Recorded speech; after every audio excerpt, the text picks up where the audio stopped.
drops off. And I think this is working.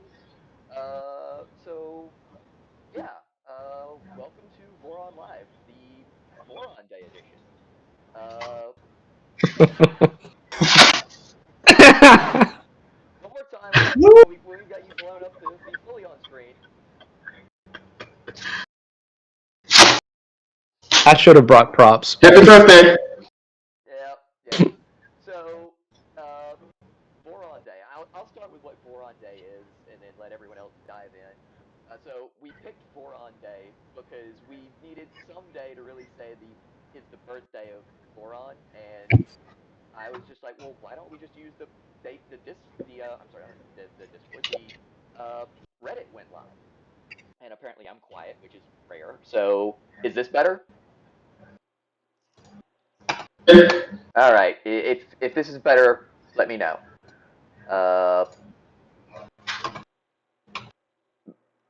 Apparently I'm still super quiet. Others are low. I'm high. I'm trying, guys. Sounds fine to me, Doc. Yeah, the audio on YouTube versus the audio on Discord is weird. All right. So yeah.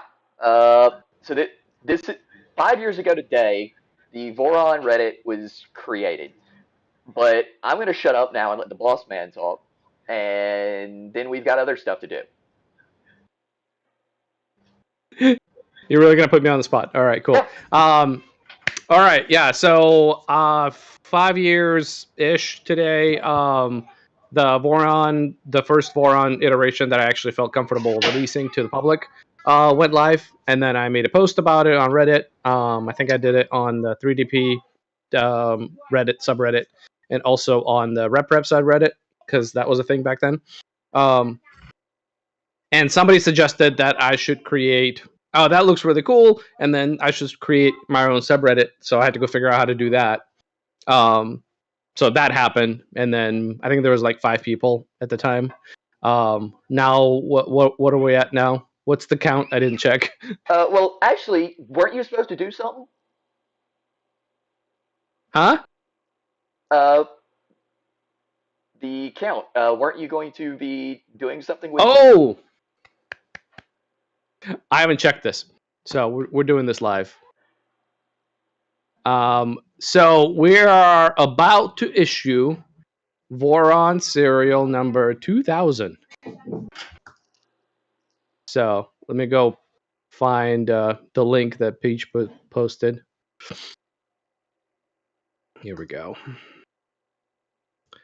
I haven't looked at this yet. I don't know who this is. Drum roll, please. Okay, I gotta log in.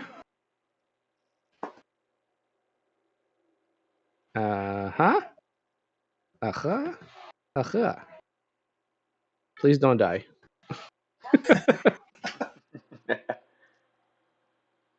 Do we have Tin Pack on standby? Yeah, he's around. Cool. All right, who we got here? Let me make sure I got the right person here. All right, we got a few people in the.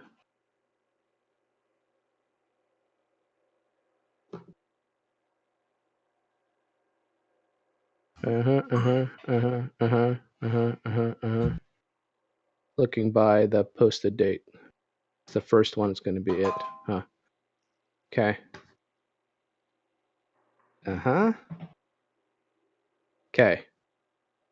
So updated. So the post was created on April 16th at 9:52 a.m. Look at the post. If somebody wants to correct me, please do so. It's the post by Irk00. I hope I pronounced that correctly. It's a very, very colorful Voron, and I'm super digging the background on it. So we're gonna think, it ticks all the boxes. Let's go ahead and issue that serial. Issue serial. And Wait for it. there it is. Wait for it. So V2.1247, which is, technically speaking, 2000th serial that we've issued for all the Vorons. Yay! So, yes, there are now 2,000 serial Vorons in existence, which is pretty damn cool. And now I have to go click a button to see which this one looks like myself, because you said colorful and ooh, shiny. Oh no, it's super nice.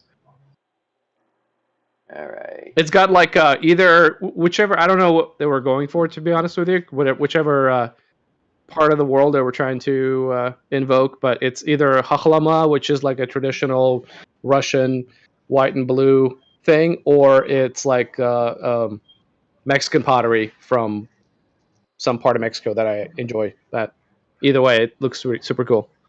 Awesome. It looks artistic. Well, I'll dig it up later. I won't keep you guys for my rambling and whatnot now. But like I did just now. Hey, you're the boss. You can get away with what you want. But so yeah, so happy Voron Day, everyone. But it wouldn't be a celebration without presents.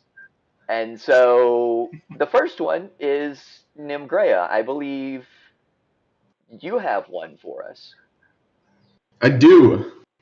Today, we are releasing our first update for the Voron Zero 3D printer, which is Voron 0.1. So it's not a huge update. It's majority of the updates are just to make it a little bit easier to build, to make it not quite as much of a pain in the ass and a little bit harder to mess up when you're building it. I know, Steve, if you want to maybe show the one that you just finished up today, you got a fantastic example of it right there. Not a ton changed in the visuals. Obviously, it looks pretty similar to the old one.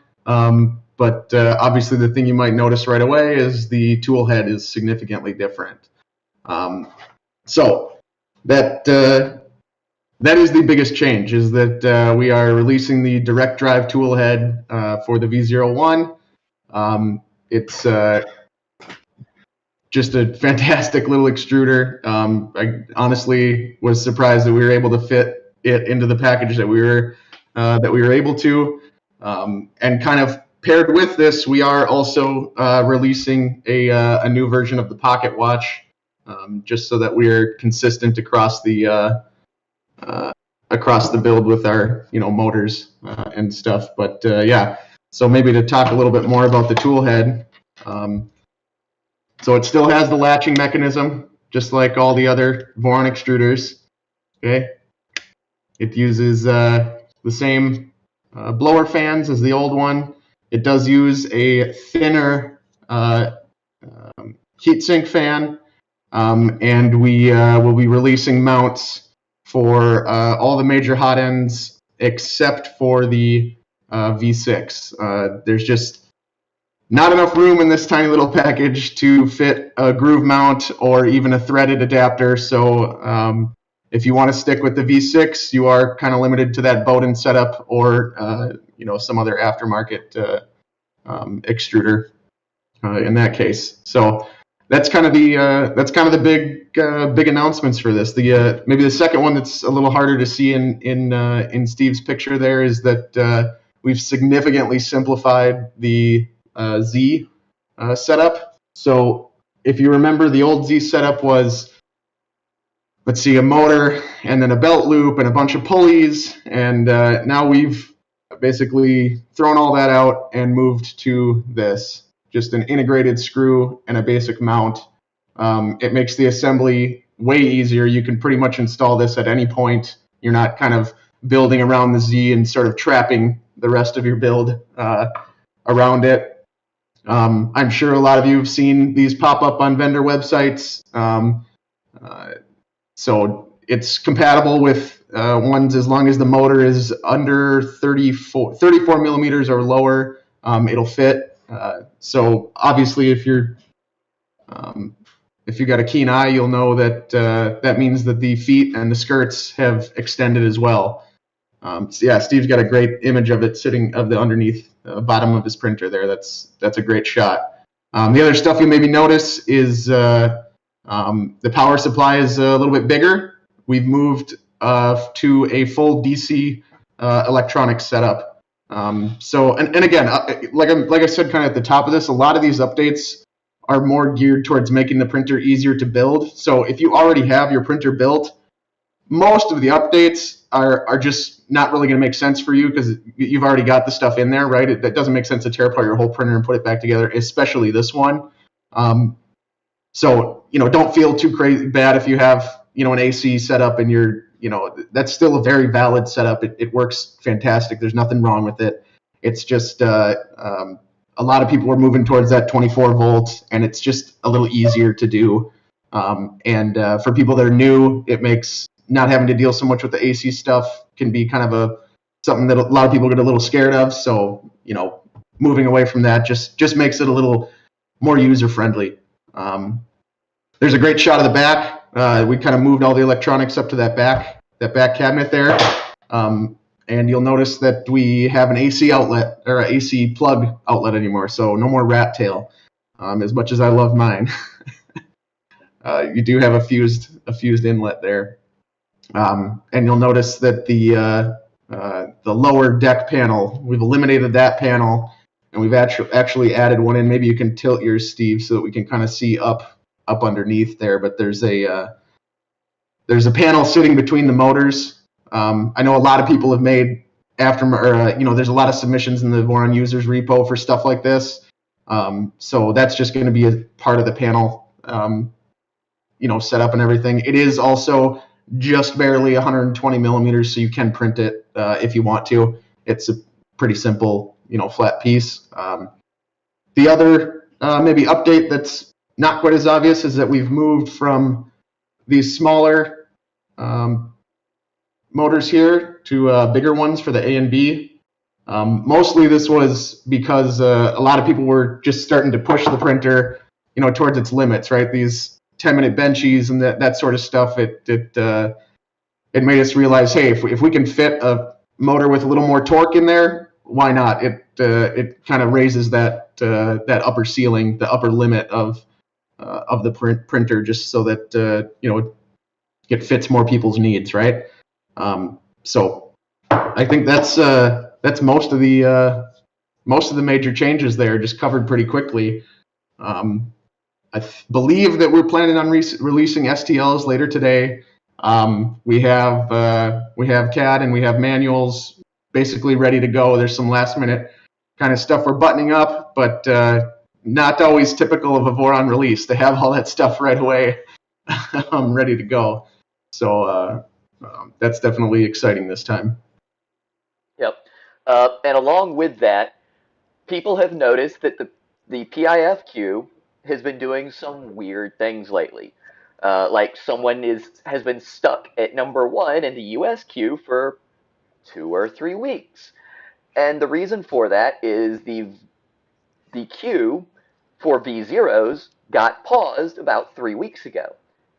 Because we didn't want to be shipping out V0 kits and someone get a V0, a 0.0, we release V0.1, and I need V0.1, not V0.0, and everyone goes home unhappy. So instead, what we've done is we've used the past week and a half when we got the STLs feature complete to get ahead of the game, if you will. Speaking for myself, I have got 6 V0.1 sets sitting on my kitchen table right now that are ready to go on Monday. Another US PIF provider, who will remain nameless, DFib, has 13 ready to go out the door on Monday. Providers in Europe have had a week and a half to pre-print V0s. So they are going to be going out the door in bulk early next week. So be looking for DMs on Discord from your PIF provider to get those out the door to you. And so we wanted to make sure everyone got them and got them quickly. And so there you go. Along those lines, speaking of presents, being the king of PIF, or the czar, I guess. The czar is the proper term. The PIF czar. I'm doing one set. I am completely and totally giving away for free to someone in the U.S. The only caveat is you don't know what colors it is. And those of you who've been around the community before know what that means. If you haven't been around and don't know what that means, it means just be ready for it to look interesting. Uh, so with that, I'm going to share my screen, and I've got a little handy spinny widgety thinger uh, to pick a name. So hold Hey, on. Rick, quick before you do that, Doc, do you want to just swing around quick and we'll introduce ourselves? A lot of people are new to the chat. Sure. So Or new to the stream. first and foremost, I'm Doc. Hi. Uh, so the guy who just vanished from picture. Yes, that's you. That's Andre. His I'm the audio doesn't make Eggman. him. Uh, so this is Nimgrea, as you can perhaps probably guess by the name on the wall behind him. Yeah, that. If you don't know who RCF is, I'm sorry. This is Steve, who formerly had a totally epic beard and no longer does, which is slightly disappointing. And this is Nurq. And if I got that wrong, I'm sorry. I'm bad with names. So Works. awesome. So yeah, that's who you have on the panel today, unless someone else decides to join us. Uh, so yeah, let me switch to share my screen. And then there's that and that. And all right, so as I said, this is the USQ. Uh, and where's the button for spin this thing? There's a button somewhere for spinning this. Oh, there we go. And our lucky winner is Mr. Sir 328 or 3382. So congratulations, you have won a PIF set on me, including shipping in the United States. Uh, so one more thing though I'm going to do is a gracious member of the community also got in touch with me and wanted to donate a PIF kit as well. Uh, oh, and the question about this is the Q names. The names I'm drawing off of are the Discord names. So whatever name you registered on Discord with, and then use that to register with the PIFQ, that's who I'm drawing against. Also, if I reach out to someone and I don't get a response in 48 hours, uh, I'm moving to the next one. So you've been warned. Uh, but yeah, there's that. But as I said, one other person in the community wanted to donate another kit. So there is a second kit for a V0.1, complete, top hat, the whole nine, that will be going out Monday. But you also don't know what colors it is. And the colors for this one are different than the colors from the other one. So spinny, spinny, spinny. And actual Varner. So you have won the second one. So awesome. So two PIF kits given away. So that's it for my presents for all of this. Uh, but so yeah, expect to see PMs from me. Once again, if you're in the PIFQ uh, and you're in the US, or actually US and Europe, expect to be hearing from providers very quickly for V0s. Because, as I said, in the US alone, I know of 20 kits that can be leaving as early as Monday, if not more. So I think in Europe there's probably another 10 to 15 ready to go. So yeah, that's our part of the present. But so Nurku, I think you were instrumental in pulling together a whole bunch of other stuff for a whole lot of fun. So you want to talk a little bit about that? Yeah. So if you don't know who I am, I'm the guy who usually does the group buys. Um, sorry, but so what I did was I asked Doc if I could donate some stuff. Just that on a special day, and I asked him when Voron was made, and he gave me this date. And I said, all right, I'll just post up a sign up sheet and see who wants my I had like a full LDO kit, or not full LDO kit, but like a LDO frame kit, and I was gonna post up, and then a vendor saw that and they contacted me, and then another vendor contacted me, and then Jason from LDO contacted me, and he's like, how about a whole LDO complete kit without the printed parts? So I was like, excuse me? And he said international shipping. So I said, let's do it. So the whole community just started messaging me like one after another, and it just kind of built up. So I've been spending, time kind of getting all the information and setting up these sheets. And so far we have like 600 people signed up on the LDO International kit. I think 600 might be less with all the duplicates. And then for the US is probably like a little less than 100, but it's a pretty impressive number in the short amount of time that I kind of threw this all together. So, I really want to thank everyone for participating and all our vendors. The vendors that participated in, like LDO, Fabrico, Printed Solid, Formo, how do I say this? Sorry, DFH, Formosissima, and then Raven Mech, Subtle Design, and Mandala Rose. And we all had a bunch of other members too, like Oakman, Heart K, Kennedy Dog, Doc, A. Garcia, and Wolfman all kind of came together and donated some stuff. So I really appreciate that. I didn't know this was going to turn out this big. So I'm kind of happy it did. So I hope you like all the free stuff that we're kind of giving out. I gave out some stuff earlier today too. I gave out a Dragon Wind Charm, and I gave out a SKR 1.2. There's another one, a spider. Whenever it comes here, I'll probably do another giveaway on that because I ordered 5 because I kind of panicked and ordered 5. But anyways, I'll go draw a name. So this is only the U.S. only. Uber on his stream is going to do the live international one with everybody on it. That one should be big. But everyone has 48 hours if your name is chosen. You have 40 hours to contact us. And contact me or one of the admins. They'll get a hold of me, and I could give all the information to Jason. So, yeah, let's see what we got. Let me share my screen.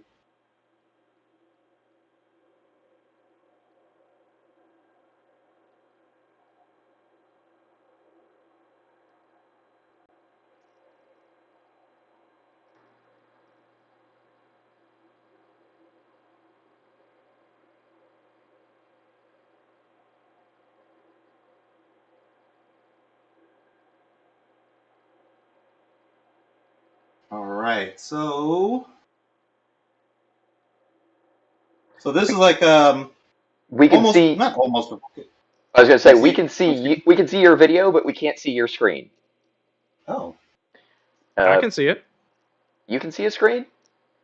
I have it up. You gotta open the stream.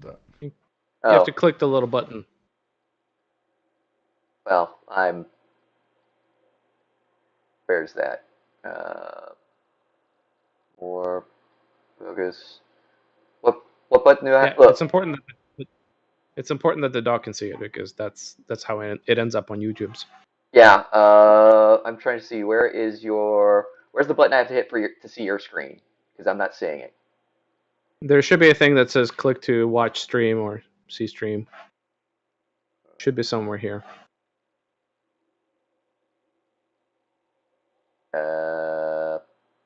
Okay. Weird.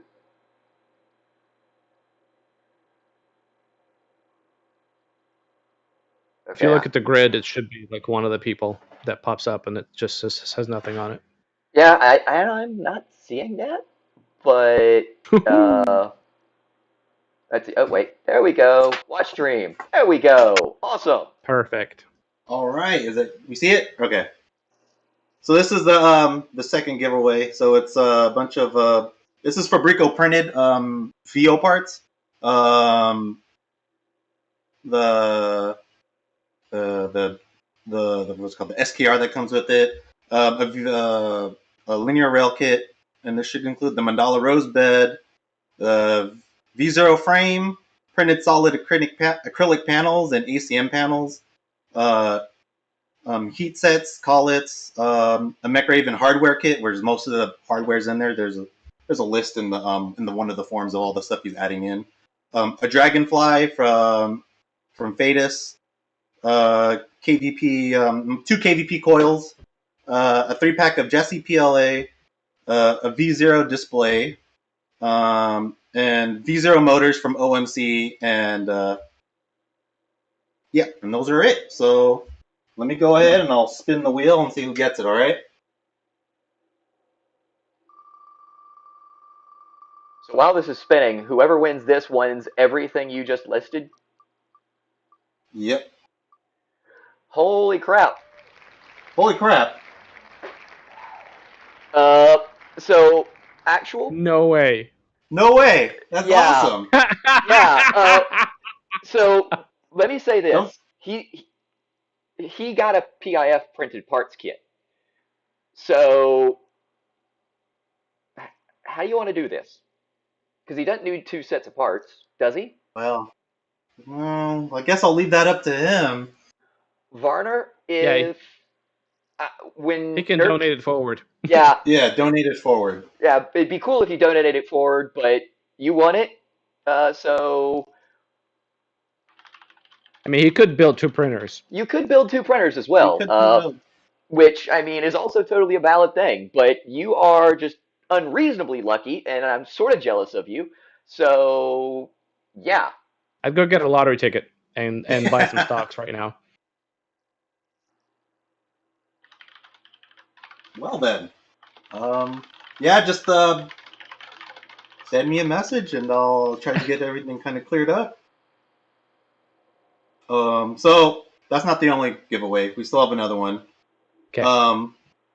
So this is again another V0 frame, KVB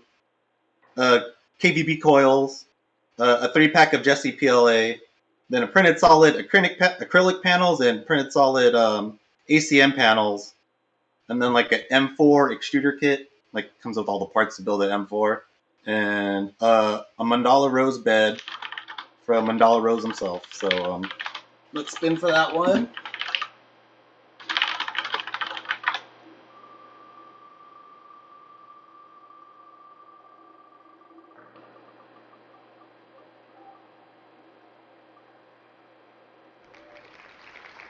Then 6711. So please contact me or somebody, and probably everyone's on general chat tagging you anyways. So congratulations, you won that giveaway.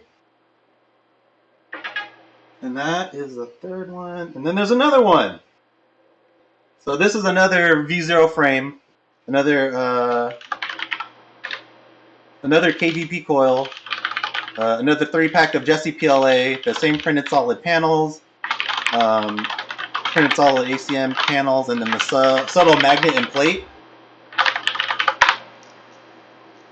So let me go and spin for that one.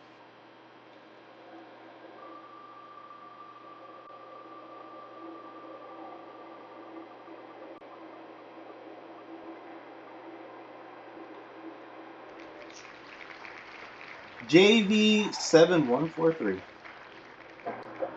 Congratulations. And then, so these last two, I kind of was talking to Jason about doing something a little special in terms of like for Voron, because it's been a fun little project I've had since COVID started. So I really love the community and what they've been kind of getting me through my crazy job. I work at the hospital, so it was nice to come back home, build the printer, and kind of just relax. So I really thank everyone in the community and all the engineers and designers. So I kind of was talking with Jason LDL and wanted to do a special edition kit for the V0, which is not a full kit. It's just a frame kit, but it's a gold V0. He hasn't made them yet, but we're putting some designs on it, trying to make it something a little special. Maybe like the logo or something. I was trying to get Nimgria to put his signature on it, so you can have the signature edition. But I'm hoping we come up with a cool design, and it's something that is just going to be in like a short supply. There's not going to be that many of them. It's just something a little special. I wanted to kind of work with them, so I'm giving away just 2 of those, and then they should be on sale shortly. Whenever he finishes them, I'll put them like I usually do on the flea market, so you'll see them. I'll see if I can post pictures, but if you check out the LDO channel, there might be a few pictures of like the gold bear frames or things like that. I think that he's worked on before, so I'm gonna draw for those 2. Okay.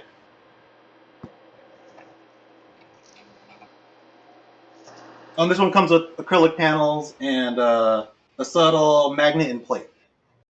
Okay.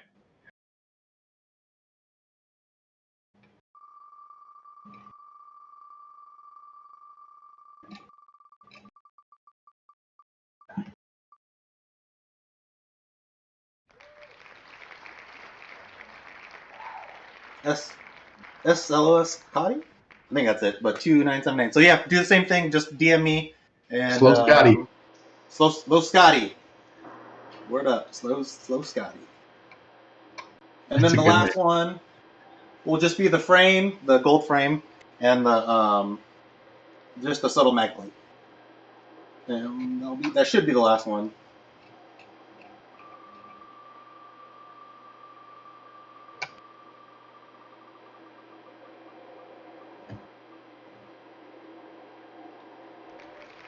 Hey, Josh Townsend for the win. So, congratulations, you won. I talked to you earlier today, so I'll just DM you and then we'll get your information, all right? So, that's it. So, thank you very much. Well, so congratulations once again to everyone who won. Actual Varner, once again, if you want to donate your kit forward, let me know and I will just surprise someone with it. And when I say kit, I mean just the PIF printed parts. If you want it as well to keep for yourself, that's totally cool too, but just let me know. Otherwise, that's it for the giveaway portion of things.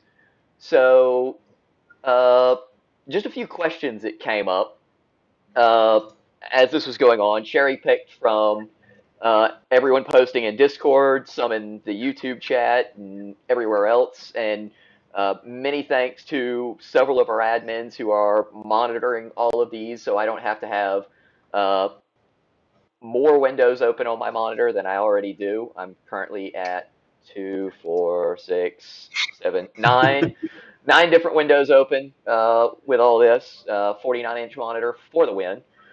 Uh, so first question, and this is for the designers. Uh, Actually, one second. Let me just get my ugly mug out of here. There we go.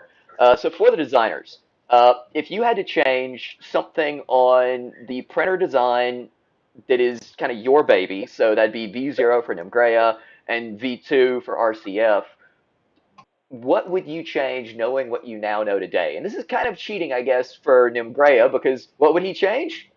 He did change it, but RCF, Everything. yeah.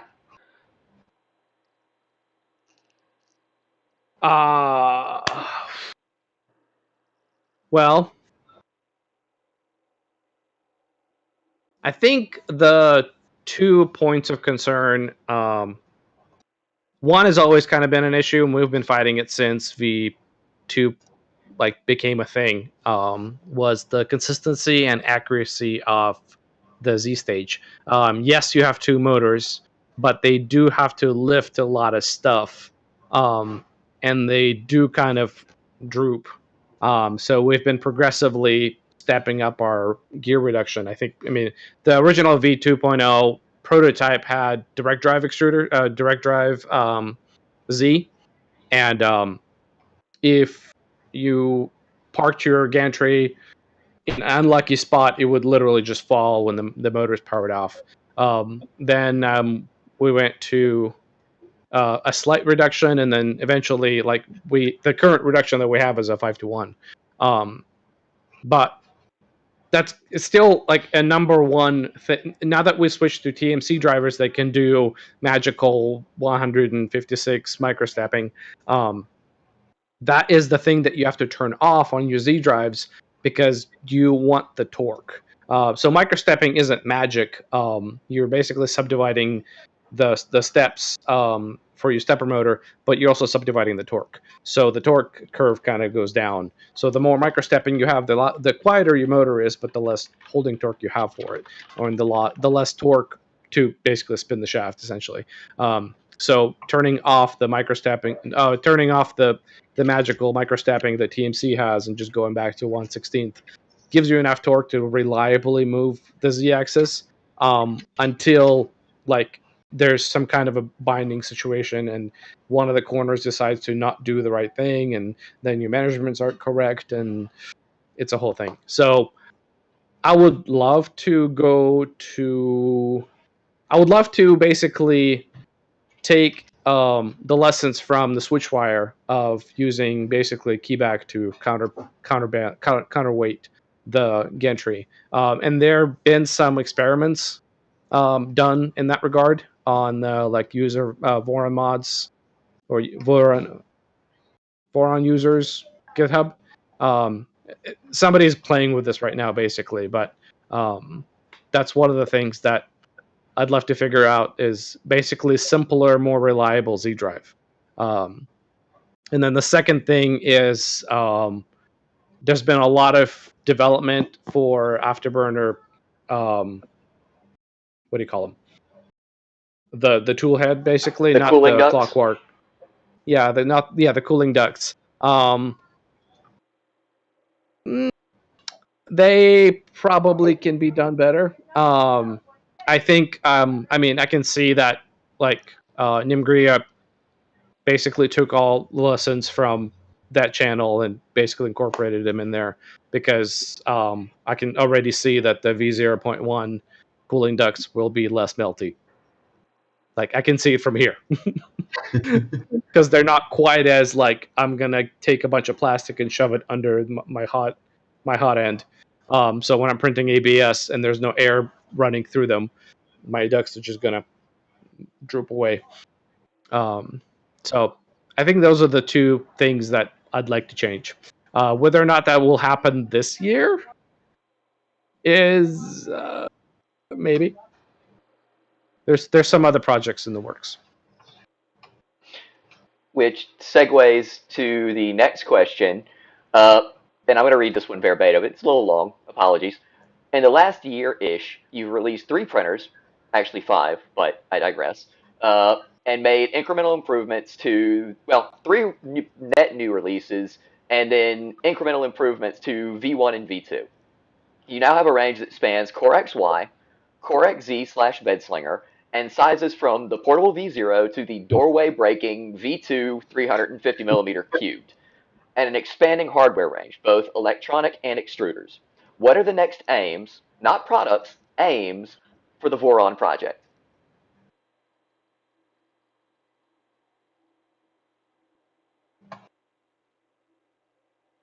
You want to take that one, RCF?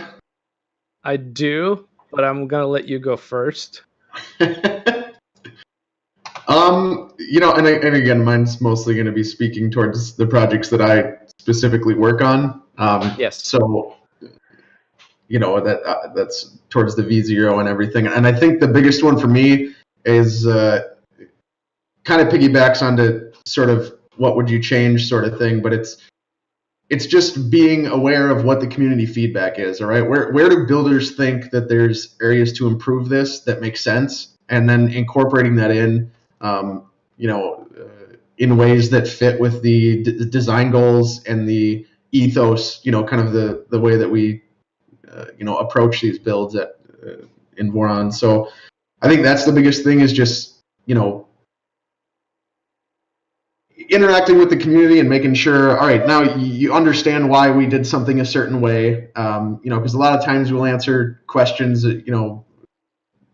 just pulling one out of it. How come PTG isn't okay? How come, and these are repeat questions that we get a lot, and there's sort of like, if you spend a little couple of minutes, in the Voron community, you kind of understand, okay, there's hard and fast rules for the way that we design and build the machines, and there's maybe looser ones, right? Like we don't want to have all these super custom, CNC machined part that you have to buy from a specific spot, and you can only get it if you live in Oregon or whatever, you know what I mean?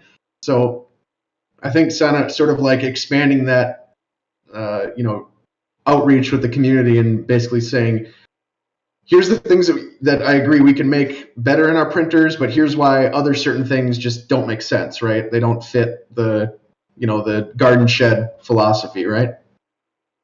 So I don't know, maybe that's a little long-winded way to say it, but that's what I'm looking at, It's great.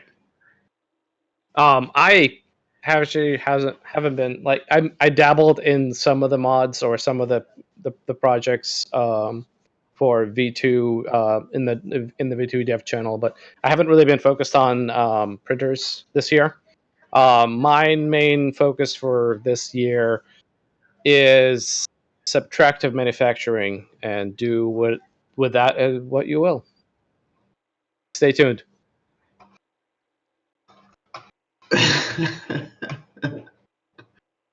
What's the next question, Doc? Give me 1 second. Hold on, wait.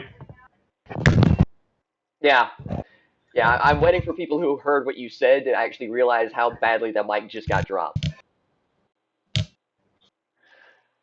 Okay. I have to make sure that my mic is okay. Yes, it is okay. Thank you, Ren. So I'm Good going mic. Good to interrupt the questions for a second here, because actual Varner just got a hold of me. And I'm going to ask your question here on stream and answer it. And it's basically, could he take the unique colored set, but make sure that someone else in the queue also got a set? So basically cover another set for someone for free. And the answer there is hell yes. So I'm going to interrupt the stream to spin one more time for someone else getting a V0.1 set. Once again, the person winning it won't know what color they get, but they're winning a full 0.1 set. So let me share my screen again. And there is the spinny wheel of winning stuff.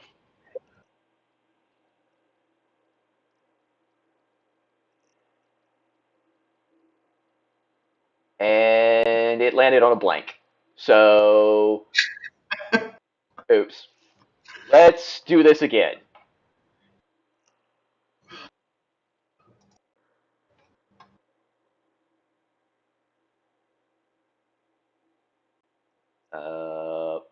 All right, DSTRM6493, congratulations.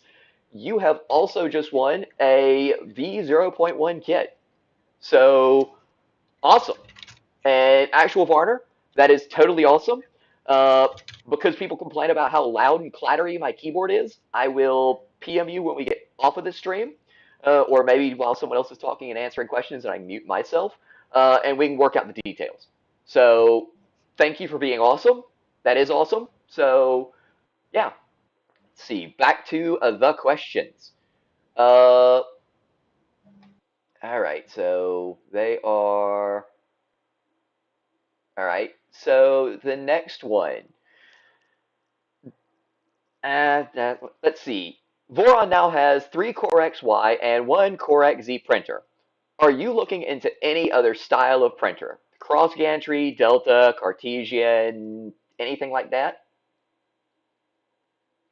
Well, RCF has said that his focus isn't on printers. It's on doing other things with G-code controlled kinematics. And Nim, do you have any thoughts there?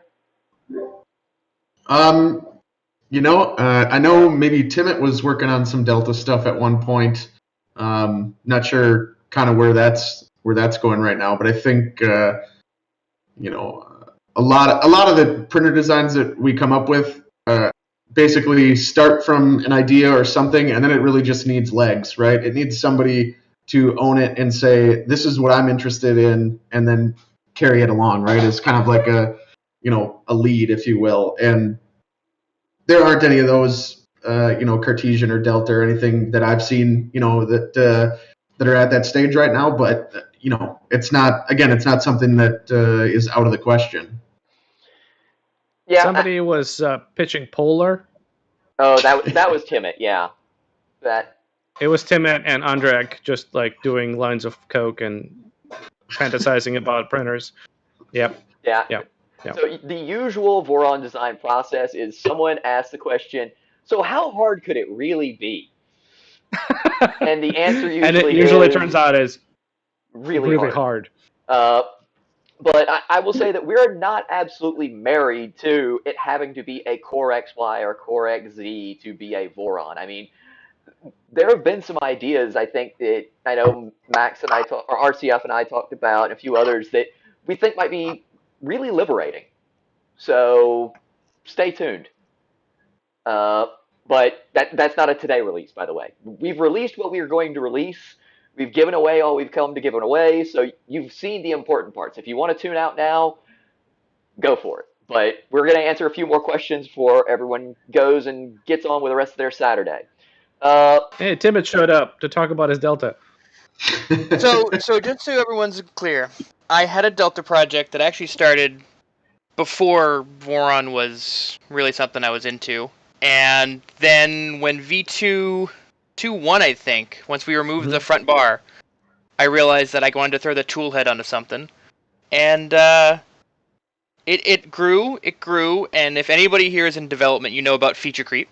So it started out as a 100 millimeter diameter bed, like NEMA 14s, screwed to NEMA 17s, and a 200 millimeter bed, and 4 feet tall, and can print 17 kilogram spool. So I took a break from that.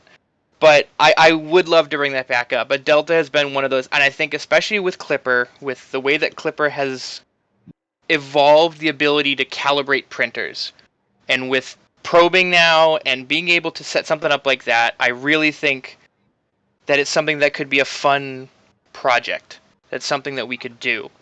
So that's something that I'm going to tinker with in the background of my own, but Polar is another fun project that again, be a cool kinematic to mess with, but not something I'm really looking at long term. But yeah.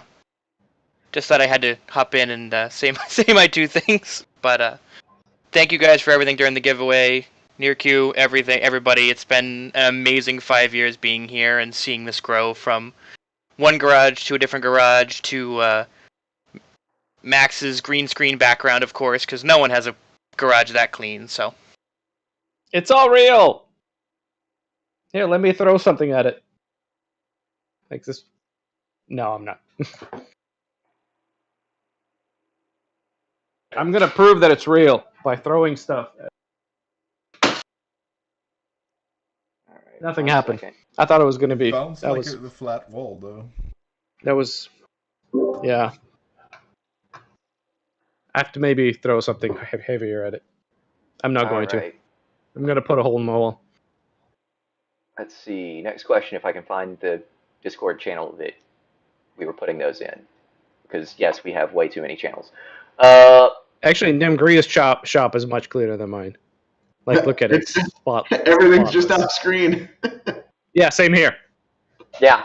It's all over here. It's all pushed over there. Down here, and behind the camera. Yeah, no. Don't no. Keep the magic. Don't reveal it. Yeah, notice my workshop is not on screen. So, welcome to Zoom Live. Yeah. Work set up behind me. But will you describe your CAD process for printed parts? Design rules, review process, idea to prototype to release. I will start with... you want to take this one? I was just going to say, sure. Mistakes were made, lessons were learned. About sums up the dev process. Yeah. So, we do have kind of a very loose work in progress document that kind of covers some of those, what do you call them, like design rules, kind of, and mostly it's just for if other people are making edits to your parts that they know, all right, what size do we make holes for M3 hardware? What size do we make holes for this certain bearing if it's a press fit? Those are just kind of standard things. And as the first person who put that document together did, you can always just run to the CAD and grab those dimensions off there. But it's kind of trying to be consistent across it, so we always have our M3 holes at 3.4 millimeters, and just kind of stuff we learned over the years. As far as the general aesthetic of parts, it's really just you hang around and you spend time looking at the other parts that other people have modeled, that RCF has modeled, and you just sort of try and emulate, right? You try and see how he gets things to flow, and you can kind of pick up some of the CAD that he does and sort of emulate it on your own parts. And it's more one of those things, when you see it, you just kind of know, you know what I mean? So as far as like how I go about, like, I can speak maybe specifically to the tool head, right? So I'm trying to cram a lot of crap into a really small space. So the first step for me is defining, here's the room I have to work with, so that I don't end up, 10 days into it and realize, oh shit, the blower fan sticks out and it's going to cut my Y travel. So it's just starting with my defined area that I'm allowed to work within, and then I start pulling in all the parts that I can't change. So the hot end, the fans, the stuff that that's going to be purchased, right? And then you essentially build out around that and do your best to keep your model parametric so that you can make changes quicker. Yeah, it's a very, very loose process, and not strict or rigid by any means.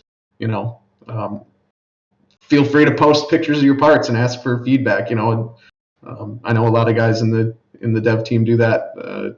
Wiley Coyote is doing that with some stuff that he was making. So yeah, I guess that that's kind of my answer to that, to the CAD part of it.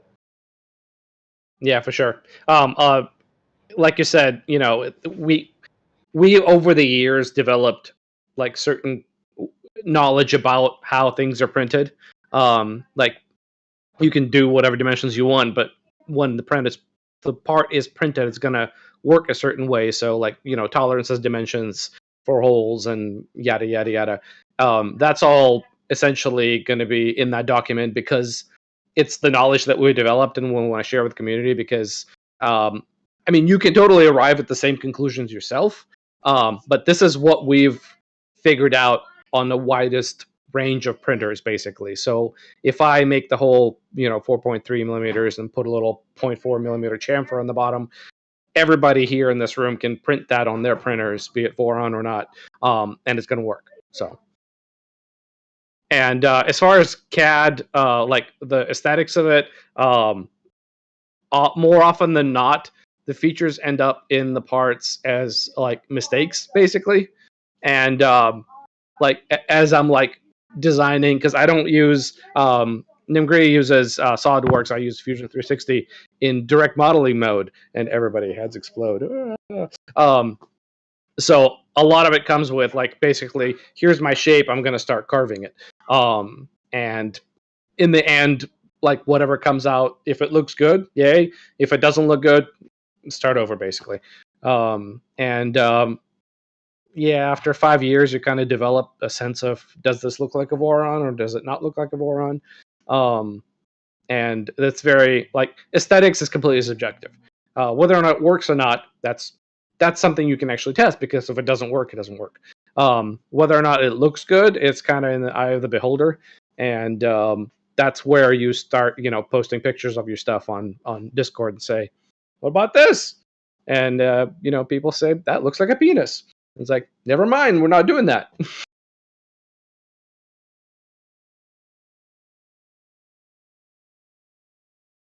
Correct. Yeah, we totally have never had a problem where, like, 3 days before release, I've discovered that the upper Z idlers totally impact the tool head, and it had to be completely redesigned, which is why 2.4 got idlers with a little eyebrows on him.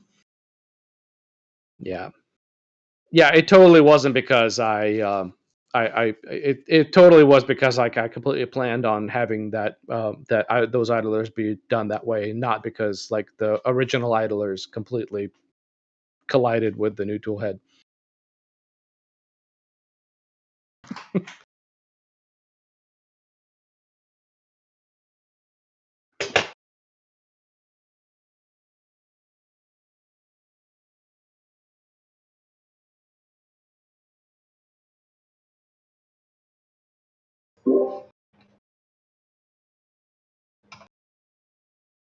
Is interesting. It's going to require tool head changes.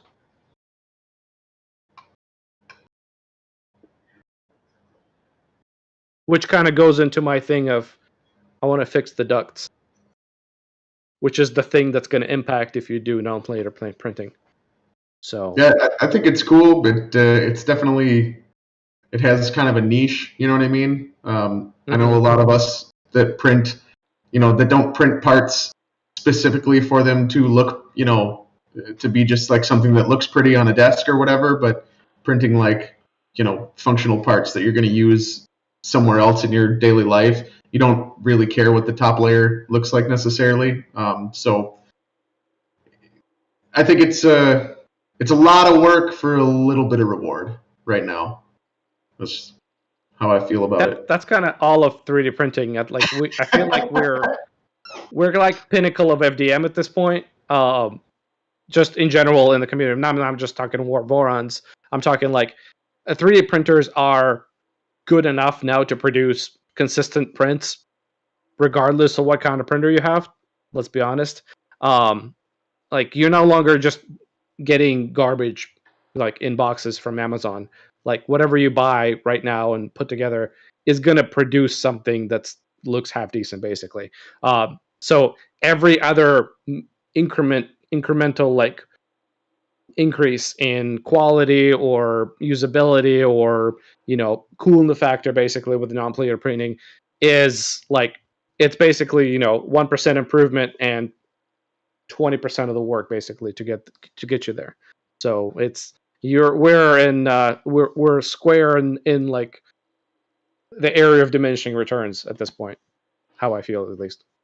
So apparently I was muted, so I apologize for that. The question was, what were our thoughts basically on non-planar printing, and is it something we want to attempt?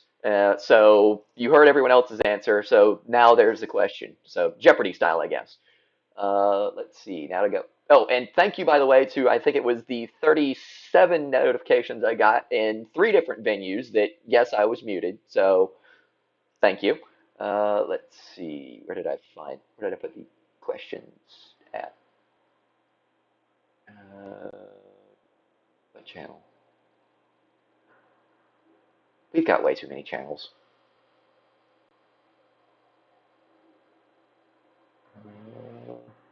Oh, there we go. All right. Let's see. So this is an interesting one, given the past week.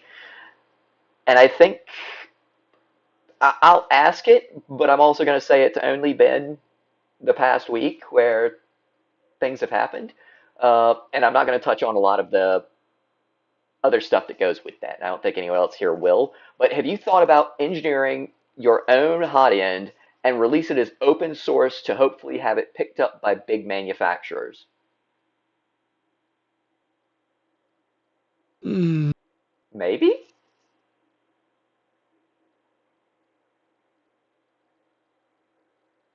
Do you want me to speak on the subject? Do you want to speak about everything that happened in the past 48 hours, or do we want to just leave it at? Not really, Then we'll just leave because it we don't at. know. It's yeah. There's It, a lot of hype and posturing happening right now. yeah, in the interest of not knowing the entire story, we're going to lean back on the if you don't have anything nice to say nothing at all. When everyone knows the whole story, we might weigh in differently, but until then, we're just going to say there was a lot of drama in the past 48 hours when it comes to hot ends. You do your own research and make your own conclusions. That's all I'm going to leave it at. As far as us doing a hot end design, it's fall back to what our design process is. It's someone has Maybe. an idea and says, how hard could it be? And then stuff happens. So who knows? Uh, I'd rather go and talk to E3D and see if we can work together with them that would be cool. before we just spin up our own effort and eventually end up with, here's some CAD. If you have a CNC, you can machine it or not. I don't know. Or ship it to TL to mill. Yeah, TL, Fadus, E3D, uh, anyone who's willing to work with us on an open source basis and is willing to actually work with us and not just throw something at us and say, here, this is kind of what we think you'd like to use, we're willing to work with. Is And Naruki wearing a hot end as a charm? Filipino wind charm. No hot end here. I love it. Yep. Yep. Uh, and that kind of ties into, with our focus on off-the-shelf components, what do you wish that we could incorporate that isn't off the shelf? Like if we could say, do something that isn't, you can just go buy the parts and get to where you need to go. Like, I think custom PCBs, custom metalwork, things like that.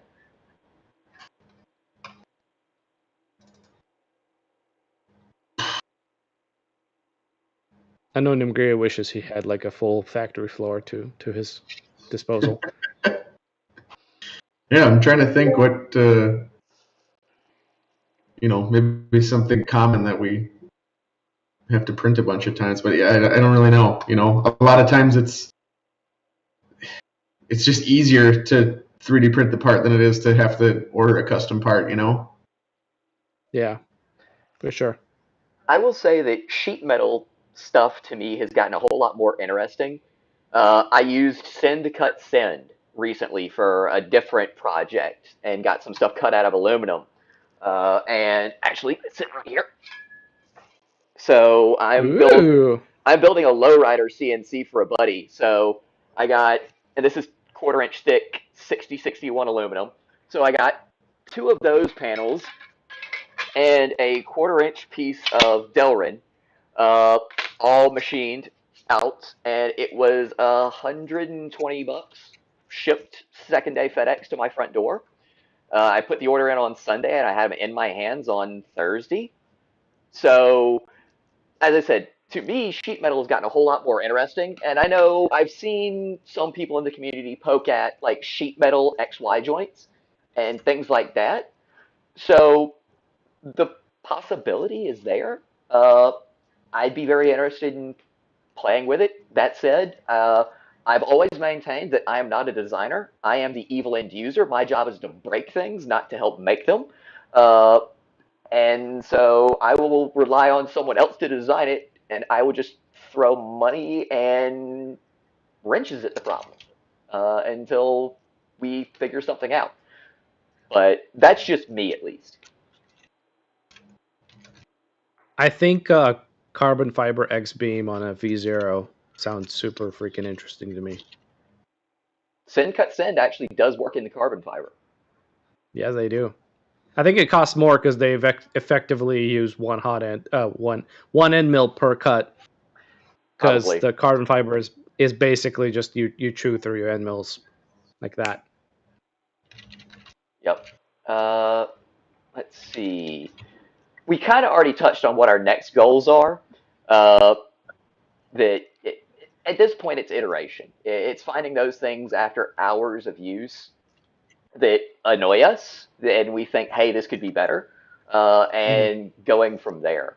Uh, in fact, I've got a build in process right now that has an hour meter on it, and I'm going to be beating on it with PIF, and I'm going to note the hours at what time or when I have to do certain things. Like if the belts go curse floaty at 500 hours of printing or whatever, I'm going to kind of start actually with data tracking common failures and things like that that I see with my, I'm going to say fairly abusive workload, uh, and go from there. And then once we can really quantify that, then who knows? Maybe it's we revisit Z gearing? Do we gear it up more and get something crazy like a 40-to-1 reduction on the Z? Or do we go the other way and have a counterbalance system, a la keybacks? Or do we have a winch bolted to the roof of our house that is used for the Z? I don't know. But once again, find problems, solve problems, lather, rinse, repeat. Fair? Mm-hmm. PIF, I want to repeat that PIF process is like the crucible of all of our design parts, basically.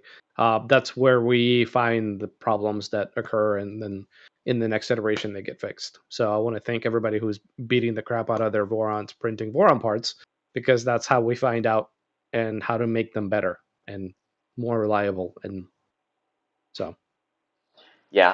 it's an awesome thing to have as a developer, to be like basically like, I wonder if this will work. There you go. And then 100 hours later, we found out no, it doesn't work, or it does work. Yeah. PIF is my baby, and I do hold very high standards to the people who work as providers for that. And the profit margins, when you think at the time you have to invest, are really, really slim. So, at least for me, and I think a lot of people who do it, it's a labor of love. But this, to me, being a PIF provider is like one of the biggest badges of honor in the community, because it's really pretty selfless at the end of the day what you're doing. You're enabling other people to build Vorons that may not be able to do it themselves already. Because ABS, once you figure it out, it's pretty consistent. But getting to that, I figured it out moment, it's not easy. So this is our way of giving back. And yes, the queues are long right now. I realize that. And trust me, we're all beating on our printers as much as we can to get them down. But if if people are worried about what the queue looks like, please join us as a provider. Join us as a PIF provider. Yes, I will totally heckle and haze your print quality. But at the end of the day, you're going to be doing things that are what I consider the pinnacle of print quality at what speeds most people would consider excessive. I mean, myself, I'm running 120 millimeters a second parameters, 7K XLs on everything but my outer parameters, and running high flow hot ends on everything, and just about flow maxing on with a 0.4 millimeter nozzle. And I get prints that, I think are very good, and other people have said they're also very good.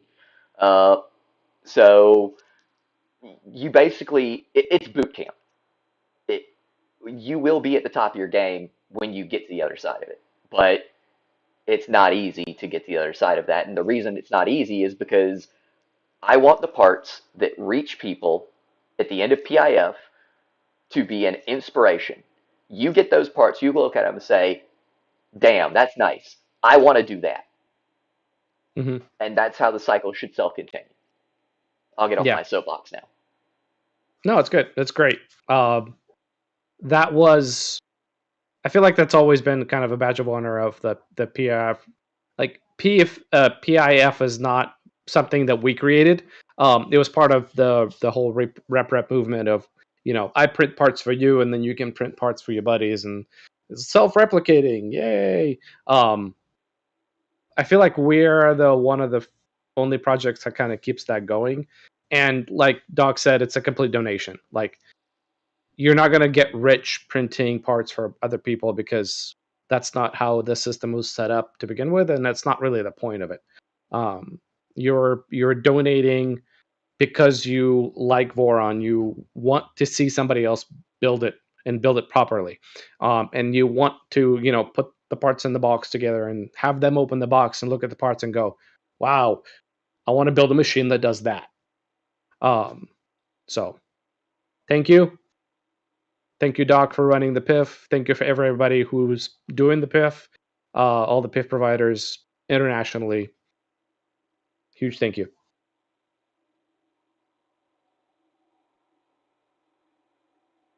Sorry, 1 second. Okay.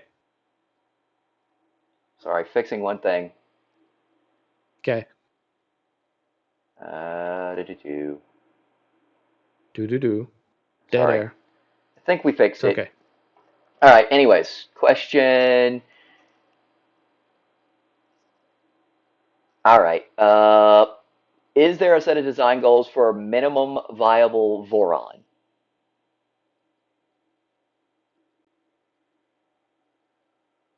I don't know what that is. Like, what is it? I think what they're trying to ask is, what does a printer need to have for us to consider it release worthy? I don't know. I like going the other. I like going the other way with the question. What's the very minimum you can make a printer out of? That's Like how I took it. two extrusions and a piece of cardboard. Figure it out. Yeah, I'm gonna just rig up some lines over here, and we'll do a Voron Hank printer situation. It's got afterburner, so it's a Voron. It's fine. Don't worry about it.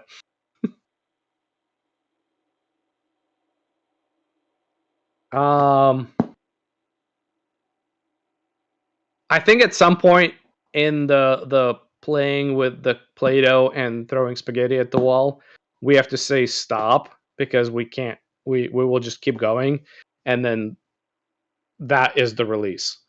And then basically we beat the crap out of it, and then the manual comes in. And thank you for everybody who's been doing the manual stuff. Thank you. And then and then we have a release. There's a manual. The PIF gets switched over and all that stuff.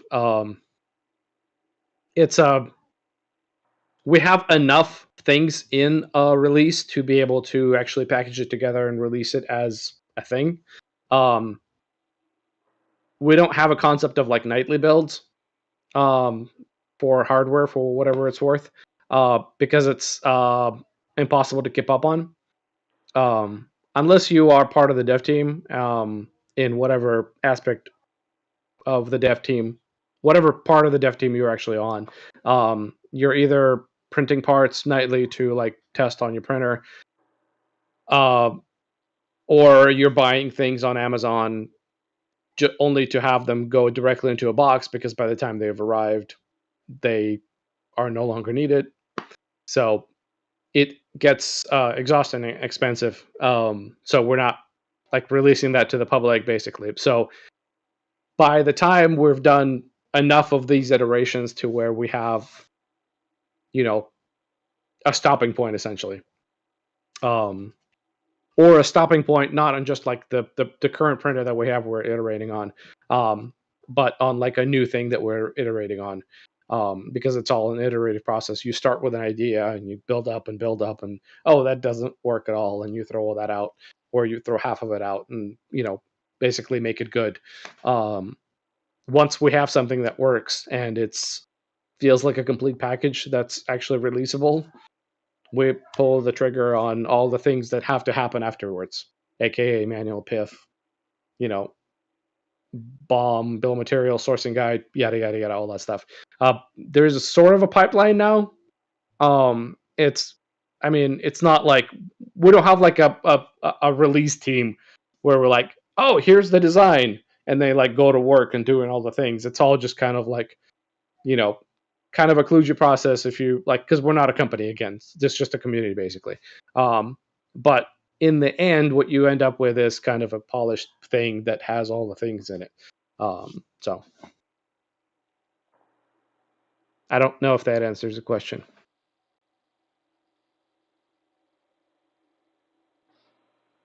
So let's see. We'll say it does. Cool. All right, let's see if there's anything else. I know a couple of us also. We were planning on this being a quick stream, and I know Mhm. we're at an hour and 15 in, and I think a few of us are. Uh, let's see. Let's see if there's any good final questions out of like the 5 different places people are asked them. Uh, maybe somewhere there. Uh,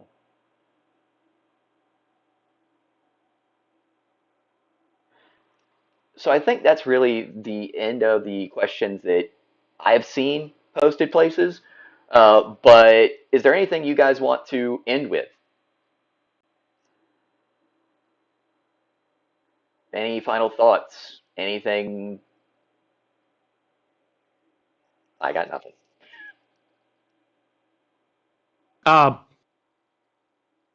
I want to thank all of you guys, and I want to thank this community for basically being my home on the internet for the past 5 years. Um, it really has been amazing to see the community kind of grow and explode this year and last year. Um, Seeing like YouTube videos by Stefan the CNC Kitchen released, being mentioned on the what's that podcast with Oh, Melt Zone. Thomas, yeah, Melt Zone, basically being mentioned on Melt Zone by like one of my heroes essentially on YouTube, like where I learned like the ins and outs of 3D printing essentially, Thomas Sunlander. It's mind-boggling to be honest with you, but it is such an amazing community. I can design things and release them to the public and say here you go, but I can't like magically build and materialize a community. That's all you guys. Like the community that we've built together is one of the best on the internet, I think. Especially like considering that there's a whole bunch of different discords for different projects. So I want to thank the admin team for keeping everything on a straight and narrow and kind of managing fires, and just everybody who is here, um, putting in whichever level of effort you're putting in. Thank you.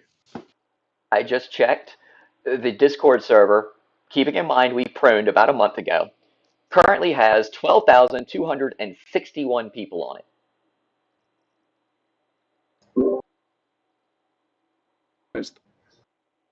Nice. That is remarkable. Peach has a great comment in the live Q&A chat about just how crazy the growth has been. That today we issued the 2000th serial. The 1000th serial was less than 6 months ago. So it's just It's been pretty bananas. Bananas is correct. Indeed. And now there's gifts of bananas. Yes, and as someone who's been here since V1 Serial 70, it's been a little surreal as kind of someone who came at this literally knowing nothing. I'm a medical professional and consultant by trade, so this is not my wheelhouse, and I'm not going to math how many total online right now. So, but lots. We'll go with lots. Lots of people. But so, anyone else have anything else they want to add before we close this down and allow everyone to refill their drinks before Nero's stream at 8 p.m. Central and whatever that translates into for GMT time? Shameless plug.